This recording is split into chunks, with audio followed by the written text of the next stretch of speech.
जय बद्री केदारनाथ। दोस्तों बहुत बहुत स्वागत है आप लोगों का मेरे एक और यूट्यूब वीडियो पे। तो दोस्तों आज हो चुकी है 17 जुलाई और 16 जुलाई तक के मेरे म्यूचुअल फंड पोर्टफोलियो अपडेट हो चुके हैं। दोनों ही पोर्टफोलियो बल्कि तीनों ही पोर्टफोलियो जितने शेयर्स वाला पोर्टफोलियो मैं वीडियो में आपको आगे दिखाऊंगा। लेकिन चलिए सबसे पहले बात करते हैं इंडेक्सेस की। तो निफ्टी 50 आज 0.40% की गिरावट के साथ बंद हुआ है। वहीं मिड कैप 50 0.17% की गिरावट, मिड कैप 100 0.17% की गिरावट और मिड कैप 150 0.05% की गिरावट बढ़त के साथ बंद हुआ है। तो ब्रॉडर इंडेक्स में बढ़त है, यानी कि कुछ ऐसे शेयर्स हैं मिड कैप 150 में जो अच्छा चले हैं, जो कि 100 और 50 में नहीं है। तो देखना होगा कि आपके म्यूचुअल फंड्स ने कहाँ इन्वेस्ट किया हुआ है। ऑफ कोर्स अगर मिड कैप 150 के हैं तो पॉजिटिव गेन भी हो सकता है। बल्कि मैं तो कहता हूँ कि आपके जो म्यूचुअल फंड्स हैं, एक्टिव म्यूचुअल फंड्स, कुछ पॉजिटिव में रहेंगे कुछ नेगेटिव में रहेंगे, क्योंकि काफ़ी क्लोज है मामला नो प्रॉफिट नो लॉस के। वहीं स्मॉल कैप 100 नेगेटिव 0.12% की गिरावट के साथ बंद हुआ है। स्मॉल कैप 50 नेगेटिव 0.08 और स्मॉल कैप 250 ब्रॉडर 0.27% की बढ़त के साथ बंद हुआ है। तो अगर आपने एक चीज़ ऑब्जर्व करी कि जब बिल्कुल ब्रॉडर इंडेक्स है, यानी कि मिड कैप 150 और स्मॉल कैप 250, वो वाले शेयर्स चले हैं और वो वाला इंडेक्स ऊपर रहा है, तो यहाँ पे स्मॉल कैप में भी टच एंड गो है। आपके कुछ म्यूचुअल फंड पॉजिटिव में रह सकते हैं और कुछ नेगेटिव में रह सकते हैं। तो डिपेंड्स कि आपका जो फंड मैनेजर उसने कहाँ के शेयर खरीद रखे हैं। और अगर आपका फंड इंडेक्स को फॉलो करता है तो डिपेंड्स कि आप कौन से इंडेक्स को फॉलो करता है, क्योंकि काफ़ी सारे इंडेक्स हैं। निफ्टी स्मॉल कैप 250 है, निफ्टी स्मॉल कैप 100 है, और यहाँ पे मिड कैप 50 मिड कैप 100 भी है। तो वो डिपेंड करता है कौन से इंडेक्स को फॉलो करता है, क्योंकि अगर आपका इंडेक्स म्यूचुअल फंड है और वो मिड कैप 150 या स्मॉल कैप 250 को फॉलो करता है तो वो पॉजिटिव में क्लोज होगा आज। तो ये तो थी स्थिति इंडेक्सेस की। आइए चलते हैं अपने एफआई के बाय सेल पे डेटा पे। तो कल हमारे एफआई जो हैं 1858 करोड़ की सेलिंग कर गए हैं। उसके अगेंस्ट में हमारे डीआई ने 1223 करोड़ की बाइंग करी है। तो मिक्स है एफआई का, लेकिन ओवरऑल आप देखेंगे तो वो अभी नेट सेलिंग में ही ज़्यादा नज़र आ रहे हैं। आई थिंक एफआई तब तक पैसा नहीं डालेंगे जब तक उनको क्लैरिटी नहीं मिलती कि यूएस और इंडिया की डील का क्या हो रहा है। तो जब तक उनको क्लैरिटी नहीं है वो इंडियन मार्केट में पैसा डालने के इच्छुक भी नहीं है। तो यही मौका है, आप इस मार्केट में धीरे धीरे पैसा डालते रहिए और पैसा बनाइए। तो दोस्तों आजकल मैंने देखा है कि यूट्यूब पे में भी छोटे क्रिएटर्स के जो वीडियोस होते हैं उसके नीचे एक हाइप का ऑप्शन आ रहा है कि आप इस वीडियो को हाइप कर सकते हैं। अगर आपको वो ऑप्शन दिखता है तो आप भी मेरा वीडियो हाइप कर सकते हैं। प्लस फ्लिपकार्ट के मैंने कुछ लिंक्स दे रखे हैं। मैंने तो लिंक म्यूचुअल फंड की बुक्स के दे रखे हैं, क्योंकि यूट्यूब गाइडलाइंस ये बोलती है, मेरे को वार्निंग भी आ गई थी यूट्यूब की तरफ से, कि आप किसी और प्रोडक्ट को या ना एफिलेट मार्केटिंग नहीं कर सकते। जिस टॉपिक पे आपका वीडियो है वही प्रोडक्ट रहनी चाहिए। तो मैंने म्यूचुअल फंड के लिंक्स डाल रखे हैं, लेकिन आप उस फ्लिपकार्ट के लिंक पे एंटर करके कुछ भी खरीद सकते हैं। आप चाहे तो वहाँ से पेंसिल खरीदिए, जूते खरीदिए, चप्पल खरीदिए, बस लिंक मेरा इस्तेमाल कीजिएगा जब भी आपको बाय करना होगा। और दोस्तों मैं कुछ डिस्क्रिप्शन में भी लिंक दे रहा हूँ, क्योंकि रक्षाबंधन और 15 अगस्त आने वाला है। तो जिसको रक्षाबंधन के लिए राखियाँ लेनी हो वो भी लिंक डिस्क्रिप्शन में है, और जिसको 15 अगस्त के लिए पतंगे लेनी हो वो लिंक भी डिस्क्रिप्शन में। तो चलिए आगे बढ़ते हैं। बाय द वे मैं 15 अगस्त पे मैं भी पतंग उड़ाता हूँ। हम दिल्ली के रहने वाले हैं और दिल्ली में पले बड़े हैं, तो 15 अगस्त पे तो मैं भी पतंग उड़ाता हूँ। तो आइए चलते बात करते हैं अपने शेयर्स के पोर्टफोलियो की। तो शेयर्स के पोर्टफोलियो में आज मुझे फार्मा बीज में 8 रुपये का नोशनल लॉस हुआ है, कंज्यूमर बीज में 10 रुपये का नोशनल लॉस, डेवप बीज ETF में 9 रुपये का नोशनल लॉस, FMCG ETF में 14 रुपये का नोशनल गेन, डावर में 7.5 रुपये का नोशनल गेन, शरिया बीज में 2 रुपये का लॉस, L30I ETF में 5 रुपये का लॉस, टाटा मोटर्स में 250 रुपये का गेन, टॉप 10 ऐड ETF में 22 रुपये का लॉस, HDFC ग्रोथ ETF में 15 रुपये का लॉस, जीनस पावर में 64 रुपये का लॉस, इरकॉन में 67 रुपीज़ का लॉस, लो वोल्टाइल ETF में 9 रुपये का लॉस, इंडसइंड बैंक में 410 रुपये का लॉस। ओवरऑल आप देख सकते हैं कि 1,61,000 मेरी इन्वेस्टेड वैल्यू है, 1,46,000 करंट वैल्यू है। लगभग 9% के नुकसान में ये पोर्टफोलियो अभी भी है।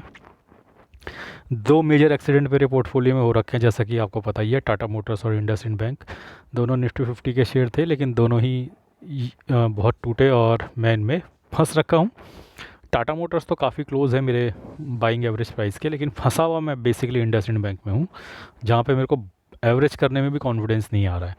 जबकि टाटा एवरेज मैंने एवरेज करके बहुत नीचे ले आया हूँ प्राइस को, तो टाटा मोटर्स तो जैसे ही जंप करेगा तो मेरा प्रॉफिट में निकल आएगा।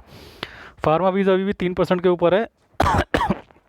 तो कुछ लोग ये बोल रहे थे भैया कि म्यूचुअल फंड में तो 15-20 साल की गेम है, हमें कैसे पता चलेगा कि आप ठीक ठाक इन्वेस्टर हो या बेवकूफ़ इन्वेस्टर हो। तो इन्वेस्टर तो वैसे बेवकूफ़ ही होना चाहिए, बेवकूफ़ इन्वेस्टर म्यूचुअल फंड में बहुत पैसा कमाते हैं, क्योंकि जो उनके पास दिमाग नहीं होता है। लेकिन ऐसा नहीं है कि जो ठीक ठाक सोच समझ लेते हैं वो नहीं कमा सकते। तो मैंने कहा चलो मैं ETF में स्विंग्स करके दिखाता हूँ, और मैं कई दिनों से ETF में स्विंग कर रहा हूँ, और आपको पता है कि मैं 5% पे अपना ETF बेचूँगा। और मैंने थोड़ा पिटे हुए ETFs उठाने शुरू किए, जो सेक्टर अभी चल भी नहीं रहे वो वाले सेक्टर मैंने उठाने शुरू किए। फार्मा बीज मैंने जब उठाना शुरू किया था तो वो बस चलना ही शुरू हुआ था। तो फार्मा बीज फ़िलहाल 3% के प्रॉफिट में। मैंने आपको बताया हुआ है कि मैं 6,000 से लेकर 10,000 के बीच में इन्वेस्टमेंट करूँगा, डिपेंडिंग कि कितने समय तक मुझे इन्वेस्ट करना पड़ता है। डेफिनेटली जहाँ पे मैं लंबे समय के लिए स्टक होऊंगा वहाँ पे प्राइस 8-9-10,000 पर ETF चला जाएगा, लेकिन जहाँ मैं जल्दी ही मेरा टारगेट अचीव हो जाएगा वहाँ पे मैं 5 से 7 हज़ार के बीच में अमूमन मेरा आपको इन्वेस्टमेंट दिखेगा एक ETF में। तो फार्मा बीज में मेरा लगभग 5,000 का इन्वेस्टमेंट हो गया, 3% के मुनाफे में है। कंजम्पशन बीज में लगभग 1.25% का मुनाफा है। डेवॉप बीज ETF में लगभग 0.29% का मुनाफा है। FMCG ETF में 2.25% का मुनाफा है। FMCG ETF मैंने तब उठाना शुरू किया जब FMCG सेक्टर की कोई भी बात नहीं कर रहा। देखिए हर सेक्टर साल में 2 बार तो चलता ही है। तो मैंने FMCG सेक्टर, पिटे हुए सेक्टर पे दांव लगाया, उसके ETFs बाय करता गया थोड़ा थोड़ा, और लगभग 6,000 के ETF में बाय कर चुका हूँ।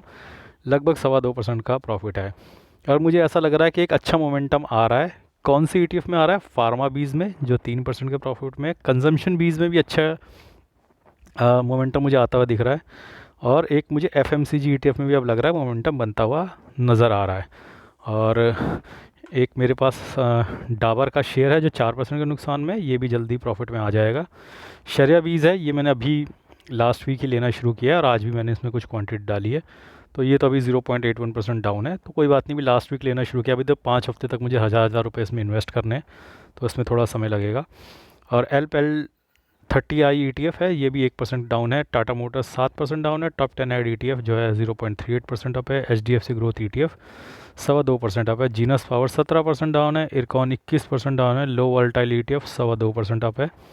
इंडसइंड बैंक भी 21% डाउन है। तो दोस्तों अब जहाँ तक ETF की बात है, आई थिंक ETF मेरे सारे प्रॉफिट में चल रहे हैं, जो लॉस में है थोड़ा बहुत लॉस में, या फिर मैंने अभी लेने ही शुरू किए हैं। मैं फिर से बता दूं, मैंने ETF स्विंग ट्रेडिंग के लिए लिए हैं, कोई लॉन्ग टर्म इन्वेस्टमेंट के लिए नहीं लिए हैं। मेरा टारगेट है एक बार 5% प्रॉफिट आ गया मैं उसे लॉक कर दूंगा, बेचूंगा नहीं, लॉक कर दूंगा कि अगर 5% हिट करता है वापस आकर तो बिक जा, ऊपर जाता है तो ट्रेल करूंगा। तो फ़िलहाल जो क्लोजेस्ट है 5% के वो फार्मा बीज है। अब देखते हैं ये कब प्रॉफिट में कन्वर्ट होते हैं। और आइए चलते हैं अब अपने इंड मनी ऐप के म्यूचुअल फंड पोर्टफोलियो पे। तो इंड मनी ऐप के म्यूचुअल फंड पोर्टफोलियो में कल मुझे 848 रुपये का नोशनल गेन हुआ है, और 4,94,000 इन्वेस्टेड वैल्यू है। 5,37,000 करंट वैल्यू है। लगभग 43,500 का मेरा मुनाफा चल रहा है इस पोर्टफोलियो में, और लगभग 0.9% का रिटर्न है। ये पोर्टफोलियो मैंने इस साल जनवरी में बनाना शुरू किया था। 1 जनवरी 2025 में मेरी पहली इन्वेस्टमेंट इस पोर्टफोलियो में गई थी, और ये पोर्टफोलियो मेरे नाम पे है। 84,000 की SIP है। 40,000 की SIP पूरी हो चुकी है। पर पार्क में कल 11 रुपये का नोशनल लॉस हुआ है। 6% के मुनाफे में fund Nippon India large cap में कल 172 रुपये का गेन हुआ है। 7% के मुनाफे में फंड ICICI पोटेंशियल में कल 48 रुपये का गेन हुआ है। लगभग 6% के मुनाफे में फंड एडलवेज स्मॉल कैप में कल 79 रुपीज़ का गेन हुआ है। लगभग 13% के मुनाफे में आ गया है। तो 6 महीने में 13% कमा के दे दिया एडलवेज स्मॉल कैप ने, not bad. Kotak mid cap 26 रुपये का नोशनल गेन हुआ है, और लगभग 13.25% के मुनाफे में। मोतीलाल ओसवाल ने 44 रुपये का गेन दिया, 8.5% के मुनाफे में। HDFC मिड कैप ने कल 10 रुपये का गेन दिया, लगभग 12% के मुनाफे में फंड। एडलवेज मिड कैप ने 25 रुपये का लॉस दिया है, और लगभग 11.5% के मुनाफे में। कोटक स्मॉल कैप ने 46 रुपये का गेन दिया, लगभग 11.25% के मुनाफे में। निपॉन इंडिया ग्रोथ ने 14 रुपये का गेन दिया, लगभग 11.25% के मुनाफे में फंड। HSBC स्मॉल कैप ने कल 61 रुपीज़ का गेन दिया, 13% के मुनाफे में। कैनरा रुपये को ने 46 रुपये का गेन दिया, लगभग 12.5% के मुनाफे में। Bank of India small cap ने कल 87 रुपीज़ का गेन दिया, लगभग 12% के मुनाफे में fund. Invesco India mid cap ने 21 रुपये का गेन दिया, लगभग 15.5%। तो इन्वेस्को इंडिया मिड कैप मेरे इस पोर्टफोलियो में अभी भी लीड कर रहा है, 15.5% का मुनाफा। Invesco India large and mid ने 20 रुपये का गेन दिया, लगभग 13.5%। टाटा स्मॉल कैप 80 रुपये का गेन दिया, 12% के मुनाफे में चल रहा है ये। Nippon India small cap 53 rupees का गेन दिया, 11.5%। SBI स्मॉल कैप 70 रुपये का नोशनल लॉस, 10% का रिटर्न। बंधन लार्ज एंड मिड ने 52 रुपये का रिटर्न दिया, लगभग 8.5% का गेन। जेम फ्लेक्सी कैप 38 रुपये का गेन और लगभग 5.5% का गेन। तो जेम फ्लेक्सी कैप अभी भी लोएस्ट रिटर्न दे रहा है और मैंने फ़िलहाल स्विच नहीं किया जेम फ्लेक्सी कैप। मैं थोड़ा और लंबा इन्वेस्ट रहूँगा उसमें, 1-1.5 साल 2 साल का समय देना चाहिए। जेम फ्लेक्सी कैप ने पिछले 5 साल में अच्छा रिटर्न दिया है और अभी 5.5%। और फ्लेक्सी कैप कैटेगरी में आप देखोगे तो पराग पारिक भी 6% के आसपास ही है, तो बहुत ज़्यादा अंतर है नहीं दोनों फ्लेक्सी कैप्स में। और आज कौन कौन सी SIP कटी है दिखा देता हूँ एक बार। आप देख सकते हो कि Nippon India large cap, ICICI prudential, Kotak small cap, Nippon India growth, ये 3-4 SIP मेरी आज कटी हैं। आइए चलते हैं अपने अंतिम पड़ाव पे, अपने ग्रो ऐप के म्यूचुअल फंड पोर्टफोलियो पे, जो कि मेरे वाइफ के नाम पे है। ये मैं हर वीडियो में बताता तो नहीं हूँ, लेकिन मैंने अलग अलग पोर्टफोलियो इसलिए बनाए हैं ताकि मैं लॉन्ग टर्म कैपिटल गेन जो 1,25,000 का एक्सेप्शन मिलता है उसका फ़ायदा उठाऊँ जब भी मुझे ज़रूरत पड़ेगी। मान लो 2 साल बाद, 3 साल बाद या अगले साल, तो अगर मुझे 2.5 लाख की मान लो ज़रूरत है तो मैं 1,25,000 अपने अकाउंट से निकालूंगा, 1,25,000 अपनी वाइफ के अकाउंट से निकालूंगा। मुनाफे वाला हिस्से की मैं बात कर रहा हूँ, ना कि मैं प्रिंसिपल अमाउंट की बात कर रहा हूँ। मान लो कि मुझे 5 लाख की ज़रूरत पड़ती है और मैं 2.5 लाख इधर से निकालता हूँ, 2.5 लाख वाइफ के अकाउंट से निकालता हूँ, तो और उसमें 1,25,000 मुनाफा है, उधर भी 1,25,000 मुनाफा है, तो मेरे को टैक्स फ्री निकल जाएगा वो 1,25,000, 2.5 लाख रुपया दोनों तरफ से। मुनाफे की मैं बात कर रहा हूँ, प्रिंसिपल की बात नहीं कर रहा हूँ। तो कल इस पोर्टफोलियो में 5200 रुपये का लगभग नोशनल गेन हुआ है। 27,47,000 इन्वेस्टेड वैल्यू और 28,24,000 पोर्टफोलियो की करंट वैल्यू है। 76,403 रुपये का मुनाफा चल रहा है। और एक बार मैं फटाफट आपको दिखा देता हूँ किस किस म्यूचुअल फंड ने कल मुझे पॉजिटिव रिटर्न दिया है। जिन्होंने पॉजिटिव रिटर्न दिया वो आपको ऊपर नज़र आ रहे होंगे, बाकी आपको नीचे नज़र आ रहे होंगे। और मैं धीरे धीरे स्क्रॉल कर रहा हूँ ताकि आप आराम से देख सकें कौन कौन से पोर्टफोलियो ने क्या क्या रिटर्न दिए हैं। और सबसे कम रिटर्न कल डिफेंस वालों ने दिया। डिफेंस में थोड़ा पिटाई हुई है, प्रॉफिट बुकिंग हुई, पिटाई तो नहीं कहूँगा, प्रॉफिट बुकिंग हुई है। तो दोबारा से डिफेंस एक लंबी छलांग लगाने के लिए तैयार है, कंसोलिडेट कर रहा है।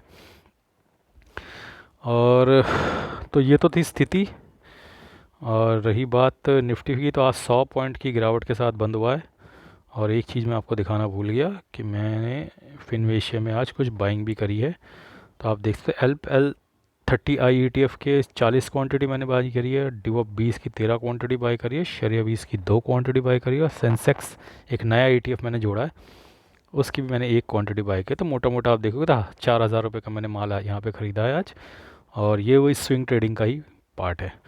तो दोस्तों ये तो स्थिति थी मेरे पोर्टफोलियोज़ की। उम्मीद करता हूँ आपको ये वीडियो पसंद आया होगा। शेयर, सब्सक्राइब और हाइप ज़रूर कीजिएगा।